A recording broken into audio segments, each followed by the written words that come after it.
Hi, this is Clarissa Pace, and this is Marketing 310. This is my video or media presentation for this week's discussion, consumer versus animals.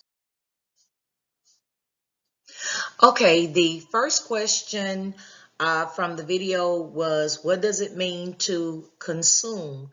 Well, to consume means to expend by using or to use up, and it also means to, when it's in relationship to us as consumers, it also means to spend wastefully, could be money or time or anything else. Okay, so this even gets more interesting as we study consumer versus animals. And so all of this is real interesting to me.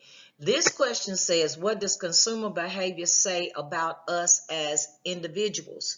So consumer behavior reveals what is personal about us. It also reveals what is situational and where our psychological buttons are. It also gives or it reveals our social responses. How do we respond to life, our lifestyle?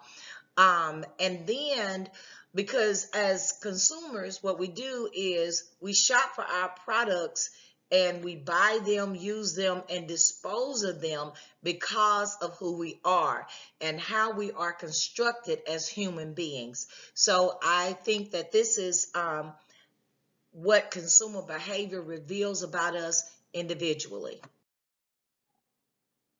The next discussion question is, how do marketers user consumer, I think I got that wrong, but how do marketers use their consumer behavior to target consumers? Okay, so this is something that I found in a lesson about our different attachments, and I think that marketers use this in order to actually target us and to get us to buy. And four of those was self-concept attachment.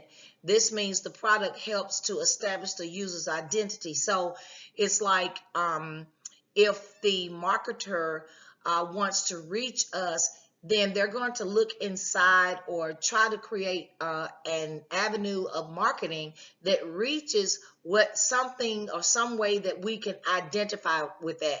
That's kind of like if I'm a mom, or I might can be a new mom and I have a new baby, then there's a product that I want to sell. Let's say Johnson's baby powder. I'm kind of old, y'all. So Johnson's baby powder may have a video that has a new mom and a baby loving in it. And how about that identifies who I am? And then there's the nostalgic attachment, which the book says is this product serves as a link with a past self. So what about a dating commercial?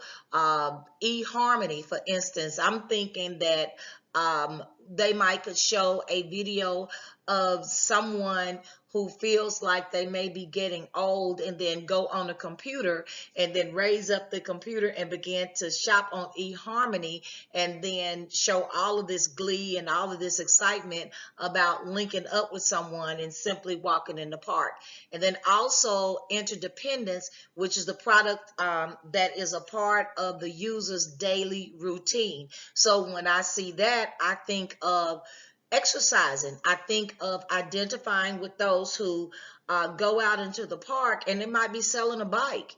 And so they get somebody who's riding the bike, who looks very confident, who looks very interdependent, and they're riding the bike, and that's influential. And then the other is the product elicits emotional bonds of warmth, passion, or other strong emotions. So that could be some senior citizens, and you're selling some type of arthritis medicine, or maybe advertising some medicine for Alzheimer's, and then you show these older citizens on there, and maybe a children who's loving on them and who wants to actually make sure that they are healthy. So they create a commercial to get our attention. The next question is how do or how excuse me, I can't move. How do companies use consumer behavior research for innovation in the marketplace? Okay, so let's discuss that. There are many ways that companies use consumer behavior. However, three specific ways that I was thinking of this in our lesson is the demographic studies, the influence of online consumption communities, and the use of market segmentation strategies. And so in demographic studies, we know that we can separate those in age, gender, and environmental circumstances and so forth. And so we are separated, and we can actually advertise or market according to the demographics that are there. Ice cream lovers, um, senior citizens, these kind of things. And then the influence of online consumption communities, like for instance, the social games. You want to market these people because most people are online these days ordering and doing whatever is necessary, like we going to school online, right? And so we want to use that type of innovation to interject and to sell our products to the online community. And then finally, the use of market segmentation strategies. Okay, and so when we talk about market strategies, then we've got to separate who we are, what people like, and then reach them. Okay, so our final question that I'm going to answer, I think that we only had to do 5, but how does the expectancy theory push us to select one product over the other? Okay, so first of all, let's define the expectancy theory.